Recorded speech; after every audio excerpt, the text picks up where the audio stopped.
Banyak orang mengira kalau drama perseteruan Puan Maharani dengan Ganjar Pranowo, Gubernur Jawa Tengah, adalah settingan PDI Perjuangan untuk menaikkan popularitas calon presidennya. Tapi ternyata bukan, itu perseteruan beneran. Ada usaha dari sebagian internal PDI Perjuangan yang ingin menyingkirkan Ganjar Pranowo dari kompetisi calon presiden 2024.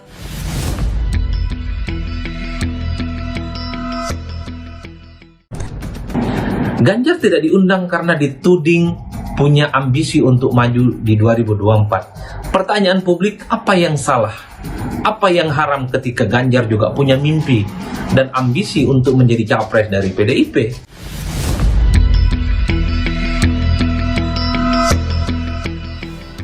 Bambang Pacul ingin Puan yang dapat tiket, bukan Ganjar Pranowo. Jadi rumusnya Puan Maharani teh botol sosro. Apapun makanannya, minumnya teh botol sosro. Kayak siapapun calon presiden yang lagi Terus, apa misalnya kalau Puan jadi cawapres, dia pasti menang? Ya enggak lah.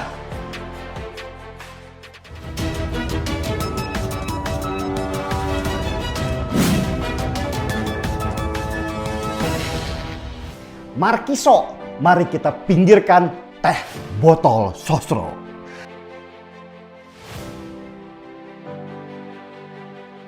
Rekaman suara Ketua DPD PDIP Jateng, Bambang Pacul, telah beredar kemana-mana. Rekaman 3 menit 46 detik itu memicu perdebatan serius baik di dunia maya ataupun nyata. Dengar-dengar Bambang Pacul sudah dipanggil Ibu Megawati karena kasus rekaman bocor yang bilang Puan itu ibarat teh botol sosro.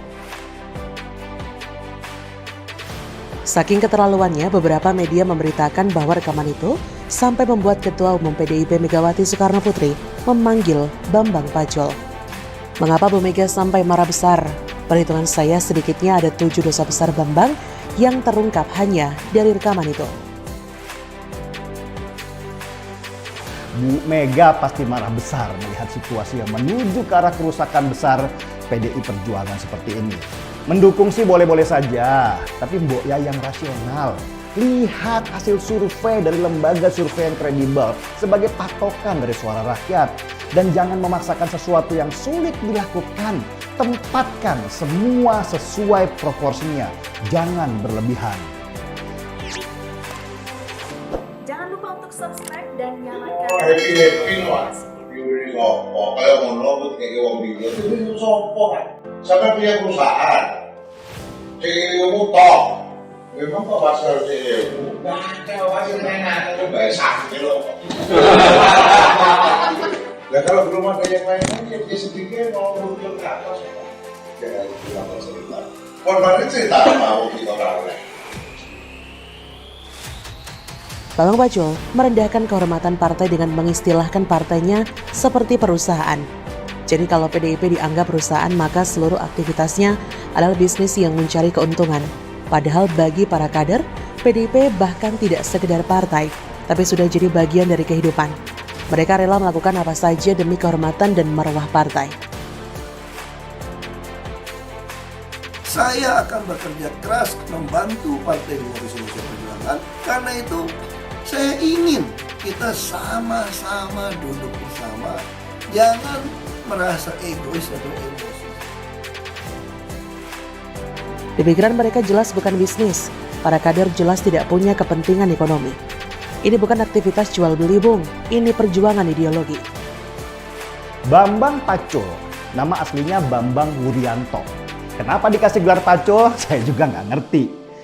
Warga PDI Perjuangan pasti nggak akan setujulah dengan konsep Bambang Pacul itu. Pilpres buat partai-partai adalah masalah kehormatan. PDI Perjuangan selama 2 periode ini mendapat tempat terhormat dengan adanya Jokowi sebagai presiden 2 periode dan sebagai partai pemenang. Pacul telah menghina, tidak menganggap atau bahkan bisa dikatakan merendahkan keberadaan dan perjuangan para kader yang mati-matian memenangkan PDIP pada 2 pemilu lalu. PDIP menang pemilu 2014 dan 2019 adalah berkat kerja keras seluruh elemen partai, baik kader, di struktural, DPP sampai tingkat ranting, telah berjasa mengangkat derajat PDIP sebagai partai nomor 1 di Indonesia. Lalu, Bambang Pacul dengan seenaknya menurunkan derajat partai dengan hanya mengincar kursi nomor 2 pada pemilu 2024. Lalu, maksudnya nomor satunya siapa? Gerindra, Demokrat, PKS? Apakah para kader rela PDIP hanya menjadi cawapres dan mendukung Prabowo, AHY atau Anies Baswedan sebagai presidennya? Waduh. Buat Bambang Pacul, Puan adalah teh botol sosro yang terkenal dengan iklannya. Apapun makanannya, minumnya teh botol sosro. Kita teh botol sosro. Oh, apapun makanannya, Puan Maharani wakilnya. Siapapun calon presidennya, wakilnya Puan hanya sebagai wakil. Jujur, meskipun bukan warga PDI Perjuangan, saya kok merasa terhina ya dengar pernyataan Bambang Pacul ini. Pacul menyamakan Puan Maharani dengan teh botol sosro. Sedangkan seorang Puan yang putri Presiden kelima RI dan cucu proklamator RI disamakan dengan teh botol. Ini benar-benar luar biasa merendahkannya. Berkat analogi Pacul ini, Puan dijadikan tertawaan di sosmed.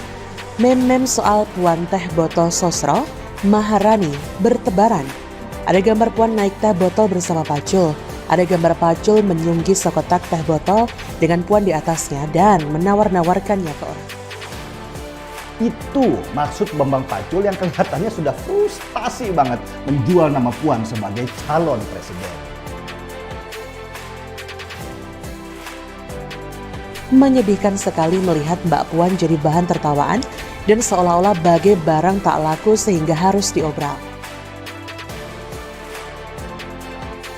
Pernyataan Bambang Pacul dengan analoginya teh botol sosro itu menghina Puan Maharani dan PDI Perjuangan sendiri. Bambang Pacul memandang rendah kekuatan PDI Perjuangan yang sudah melahirkan generasi hebat seperti Joko Widodo sebagai presiden 2 periode. Masa periode berikutnya PDI Perjuangan cuma dapat kursi wakil doang? Pacul memandang rendah kemampuan Puan dengan hanya memplotnya sebagai wakil presiden. Ini sama saja Pacul menganggap Puan tidak pantas jadi presiden. Mengapa demikian?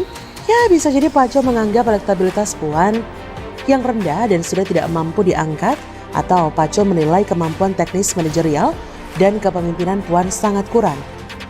Atau jangan-jangan karena Mbak Puan seorang perempuan. Wah, ini sih merendahkan derajat perempuan namanya. Lawang Ibu Mega saja bisa jadi presiden kok. Ketidakpercayaan Bambang Pacul terhadap elektabilitas Puan Maharani secara nggak sadar membuatnya merendahkan PDI Perjuangan. Di mana kebanggaan dan kehormatan PDI Perjuangan? Bukannya naik, PDI Perjuangan malah turun hanya gara-gara memaksakan Puan Maharani menjadi calon wakil presiden. Pacul menyeret-nyeret Puan pada konflik yang merugikan Puan sendiri, baik secara politik atau kehidupan personal. Kontroversi ini telah membuat Instagram Mbak Puan diserbu oleh netizen dengan kata-kata yang mempermalukan, mengejek bahkan memaki. Mengapa netizen demikian? Karena statement Pacul seolah-olah mengatasnamakan Puan. Anggap saja misalnya PDI Perjuangan melirik Prabowo sebagai calon presiden dan Puan sebagai wakilnya. Kartu mati sudah. Prabowo sudah terlalu tua dan dianggap mewakili generasi lama. Dan Puan susahlah diangkat untuk menarik simpati pemilih. Lawannya gimana? Anggap saja ada Anies Baswedan pasangan sama AHY. Selesai sudah. Yang milih Prabowo Puan cuma orang partai mereka saja. Sedangkan pendukung Jokowi bisa-bisa golput lah. Males mendukung kartu mati. Militansi mereka pasti jauh berkurang karena kandidatnya nggak banget. Statement Pacul membuat netizen berpikir bahwa Puanlah yang punya ambisi besar hanya karena dia itu cucu proklamator. Padahal selama ini kita belum pernah mendengar atau membaca berita Puan yang menyatakan ingin maju nyapres. Rasan-rasan pun tidak. Semua pernyataan Mbak Puan sejak dulu sampai sekarang selalu berada di dua garis. Garis kerja sebagai Ketua DPR dan garis partai sebagai Ketua DPP. Belum sekalipun Puan menyinggung soal dirinya sebagai capres atau wapres. Maka sangat mungkin kalau Puan tidak tahu dengan agenda ini, justru beliau yang terseret-seret dan akhirnya dipermalukan di depan publik.